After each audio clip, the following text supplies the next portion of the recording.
ইরানের আকাশে মার্কিন যুদ্ধবিমান বিধ্বস্ত, একজন পাইলট উদ্ধার হলেও অন্যজন এখনও নিখোঁজ। শত্রুবেষ্টিত মরুভূমিতে অন্ধকারের সুযোগ নিয়ে নিজেকে লুকিয়ে রাখার এই মরণপণ লড়াই নিয়ে আমাদের আজকের বিশেষ প্রতিবেদন। মার্কিন বাহিনীর নাইট ভিশন কি পারবে পাইলটকে মৃত্যুর মুখ থেকে ফিরিয়ে আনতে? রোমাঞ্চকর এই উদ্ধার অভিযানের বিস্তারিত জানুন প্রতিবেদনে।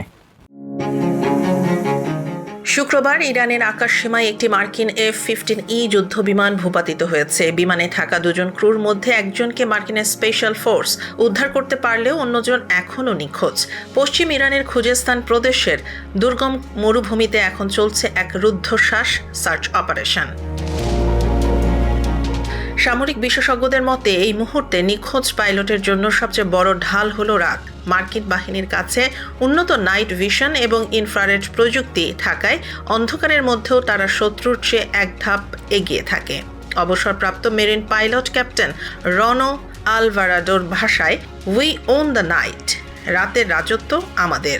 সূর্যাস্ত পরবর্তী এই অন্ধকারই পাইলটকে শত্রুপক্ষ থেকে লুকিয়ে রাখতে সাহায্য করছে।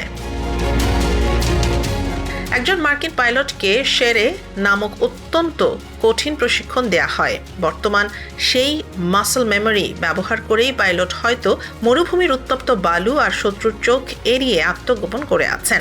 তবে প্রশ্ন অনেক, তিনি কি আহত? তার রেডিও কি সচল? মরুভূমির তীব্র গরমে তার কাছে কি পর্যাপ্ত পানি আছে?